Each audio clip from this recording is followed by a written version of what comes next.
Main thing that the woman has to look is a prolonged duration of any lumps, any nipple discharge that could be bloody. So lump can be there in breast normally. More exposure to estrogen in a woman is a risk factor for breast cancer. Generally, breast cancer will not have pain. So most of the lumps are painless lumps.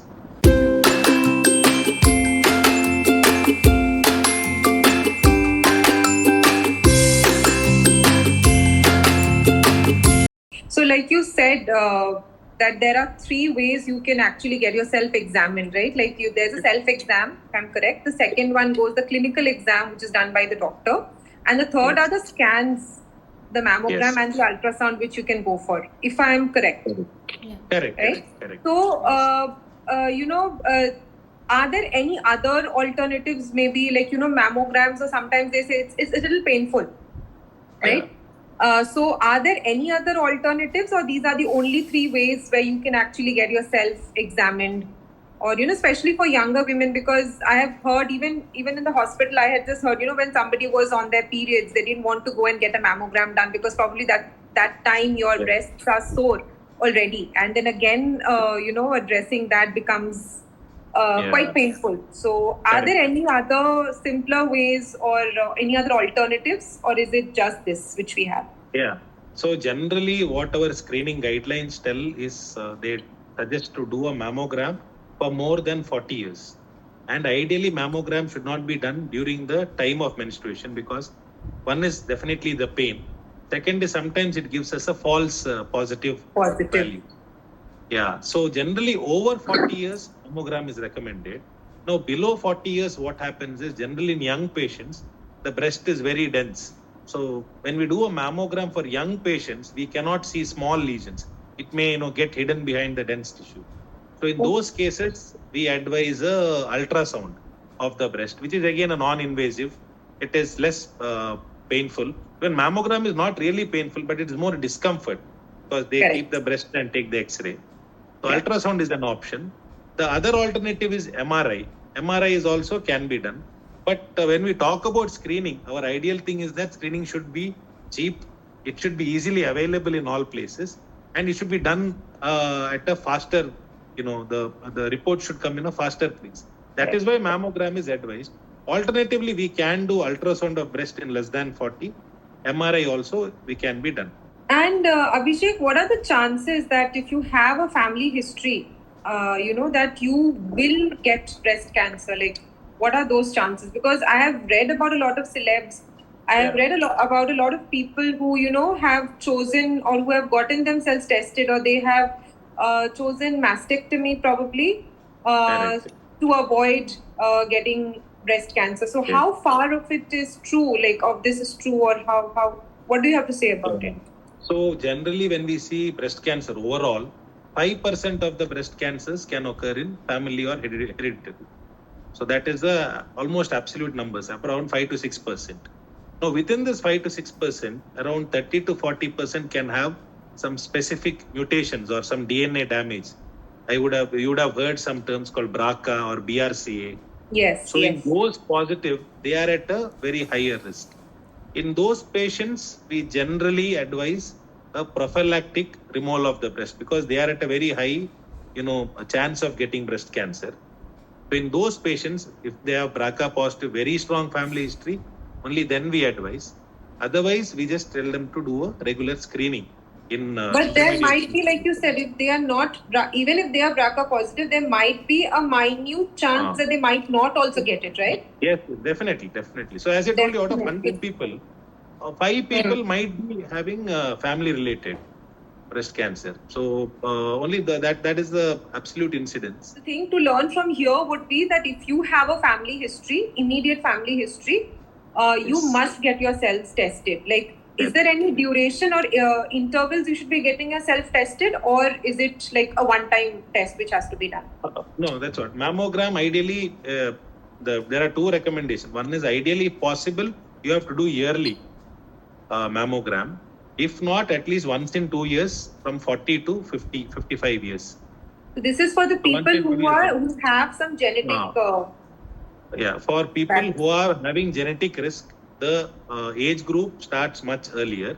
We start at 30 years. So if there is any strong family history, if there is any genetic proven, for example, if a mother has breast cancer, we have done the genetic testing. Her BRCA mutations have come positive. So that means that it is going to run in the there is a high risk of going to run in the family. So if she has a daughter who's 30, 31 years old, then ideally we tell them to get screened. We can do an ultrasound also, as I told you, less than 40. But ideally, it is done every year. Every year is the ideal. If possible, every year has to be done. Apart from symptoms on the breast, are there any other symptoms in the body that can appear or we should be aware of? The most common symptoms are in the breast Yeah. because it can spread to the nearby axilla. You may have some axillary swelling that is in the armpit, what we call as axilla. You can have some swelling, you could have some pain, skin changes in the axilla also. Apart from that, mainly, the features are in the breast. Patients could also have some amount of weight loss, but that is not very, very common in breast cancer. Okay. Generally, it is related to breast. Otherwise, the other symptoms are not very classical in Okay. breast cancer. Sometimes you could have in the neck also some swellings in the neck if the breast cancer has gone there. That is in the advanced stages, but early stages, ideally, it is limited to breast. You don't see much other symptoms generally. How often do you see women getting detected with stage 1 breast cancer and not stage 4 or stage 3? Yeah, off late, to be honest, off late in the last probably 10, 15 years. If you take India as an example, if we have, when we see in 1990s, 2000, majority of the patient used to come in stage 3 or stage 4. But off late, if you see in the last 10, 15 years, a good amount of patients are being detected in stage 1 and 2 because of the screening activities. I wouldn't say a lot of patients, still majority of the patient come in stage 2 and 3. There's no doubt in that. But there is around 10 to 15% of the patient we do see in stage 1. Advantage of identifying in stage 1 is they have a very, very good outcome, almost reaching 95 to 98% survival, and they do not require all modalities of treatment. If it is a stage 3, they require surgery, radiation, chemotherapy, hormone therapy in almost 90% of the cases. Whereas if it is a stage 1 and sometimes only a small surgery followed by some hormone therapy would suffice in majority of the cases if it is a hormone positive breast cancer. So generally, And, stage 1 prognosis is very good. Got it. And does age matter in the prognosis? Not really. Generally, what we see is slightly younger population.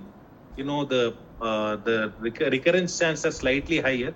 That is because they go on to live on for a longer time.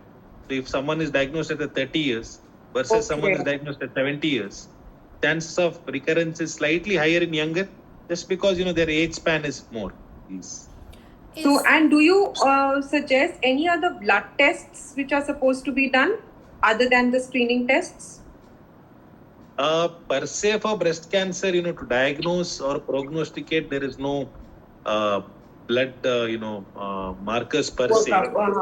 Yeah. Apart from, there are some CA markers done on a research basis, but definite to tell that, this is the prognostic marker, it is not there. For example, in ovary, we have CA125. That is a very good marker. In breast, we don't have that. We have some CA markers, but it is mostly on a research or a, just as an additional marker, but we don't recommend as a, the prognostic marker. Got it. Yes, Mimi, you were asking something? I was asking, with these screening and tests that we're talking about, have you seen any taboo around or any shame or feeling shy of exploring your own body for your own sake, for your own precautions? So is there any taboo that you sense in the patients? Yeah, we do come across. Actually, that is one probably main reason why, screening activity is not yet, very, very, very robust in India. When we compare to Western countries, the incidence of patient coming in stage 1 is very, very high. So in India, again, the taboo is there, mainly because, they are scared, thinking that, okay, if I go for a test, if something comes, positive, what will happen? Unnecessary, will it be further investigation they'll make us do? Or, what will other my neighbors think? What will my friends think that Yeah. she has, breast cancer or she has done some breast examination? So they directly equate that to that. The concept of screening is not really penetrated down there.